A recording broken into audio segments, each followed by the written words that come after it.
Welcome back, everybody. Regular viewers of the channel will be aware of this.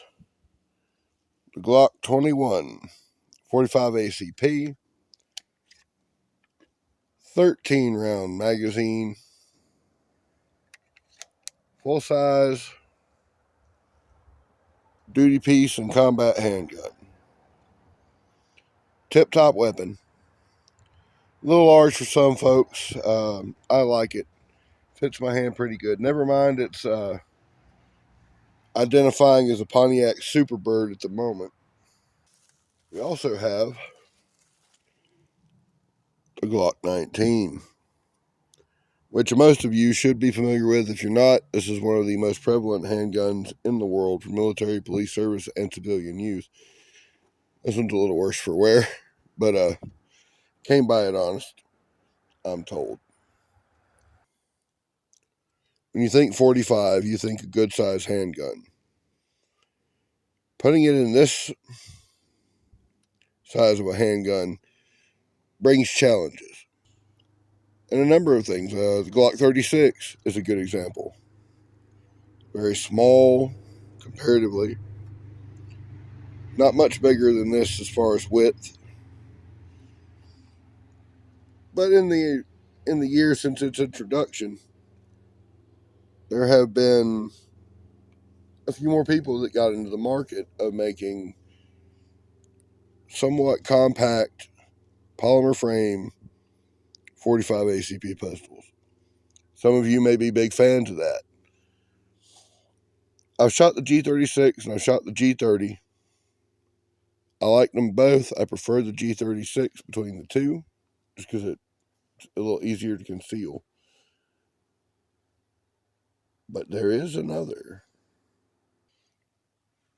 I give you a first generation M&P 45 from Smith & Wesson. That's all it says. It doesn't say compact or anything. As you can see, not a lot of difference in the two of them. Whereas the G21 is a little bit longer both ways. This is a bit thinner. Again, ignore that. We're going to shoot all three of them here in just a second.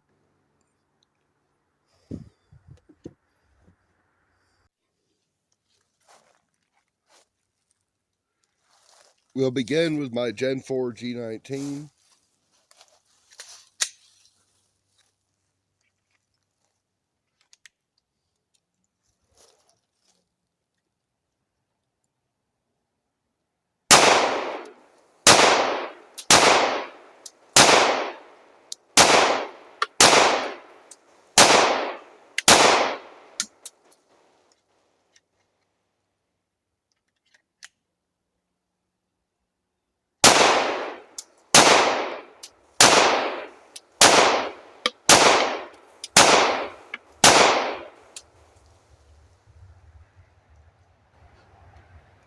Love it. I need to get out with it more. We need to do a whole video on it. We'll get around to that. Now, 9mm and 45 ACP are a little different.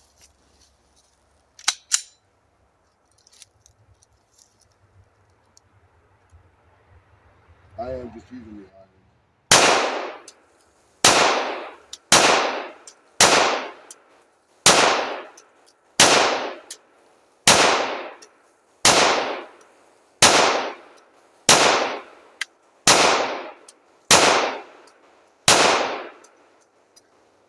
13 rounds, 45. Tough to beat. Tough to beat. And fine handgun. Accurate, steady, good shooting. Now for the X factor in this entire endeavor. The M&P. The only thing I don't like about this so far, I'm hoping this is focusing. That's just a little thicker than I like. But hey, Queen wasn't lying. So let's see what this fat bottom girl can do.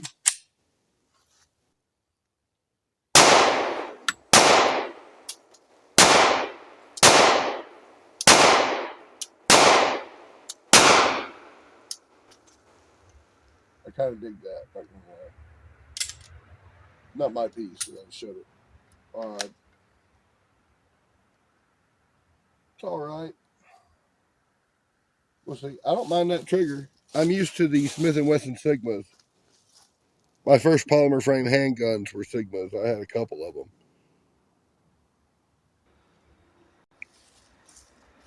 8 rounds.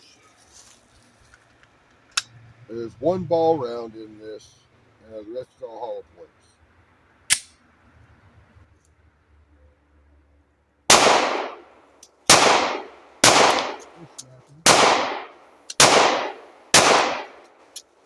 That's accurate though.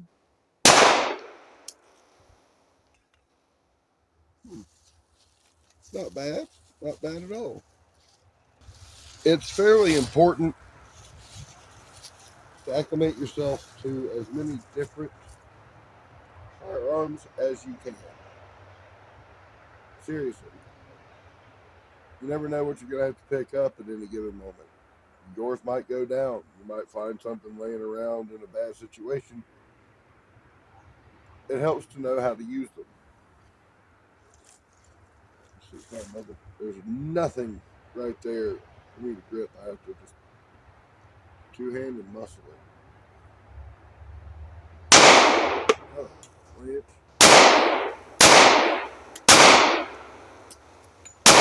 I can see why people didn't like it.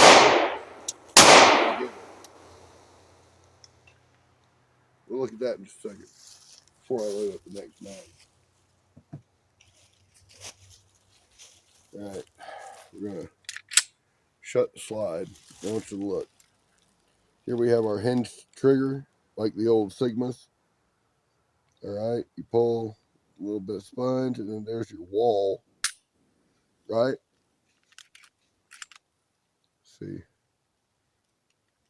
right there is the sweet spot, and it doesn't give you quite as much of a tactile or audible. And don't blame the earplugs. I can hear those sensation when you're ready to go. We'll try to burn through this last 8 rounds. Uh, but yeah, we'll get her done. My previous experience with the M&Ps was with a 40 cal model that a friend of mine had. Wasn't too much bigger than this. It was okay. My first couple of Sigmas were 40 cals. Nice piece. I like it. It would be a little more comfortable with a little less bump on it for me. But for me, no problem feeding hollow points, and that's kind of what matters. And we'll see how fast I can run this trigger. Um, Group size is immaterial. We're not doing that today. We'll get into that in a later video. Let's see what we got.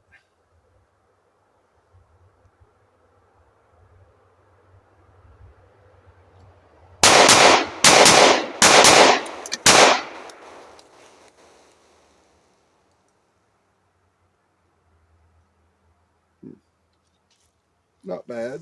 You can run it quick. I have 3 rounds left. What me? A little old me would never do such a thing. So, never. My fault. Dog shit shooting, but gun do all right. It runs. It would probably hide like G19 do. Overall, I kind of dig it. Again, this is a little much, but I do like it. I do like it a lot.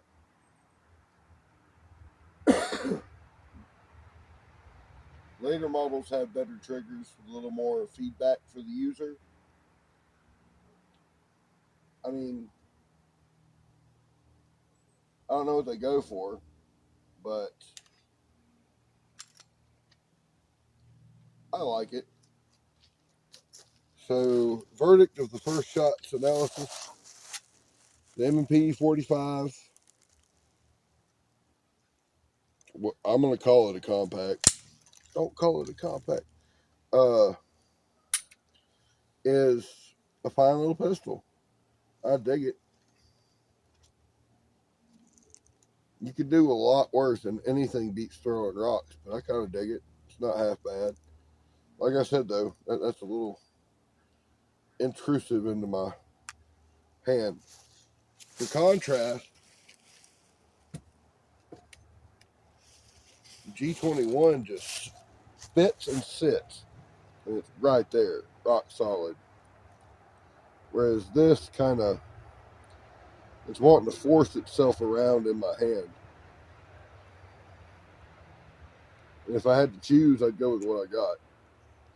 But this ain't half bad. I actually do have an inside the waistband concealment holster for this that works, which is funny as shit. But not as I keep it configured. As it is today, it worked just fine. Anyway, that's been our M&P 45 Smith & Wesson first generation 3-dot white sights. Nothing too fancy. Nice slide serrations. They're very grippy. This is pretty grippy. It could do with something out here, but eh,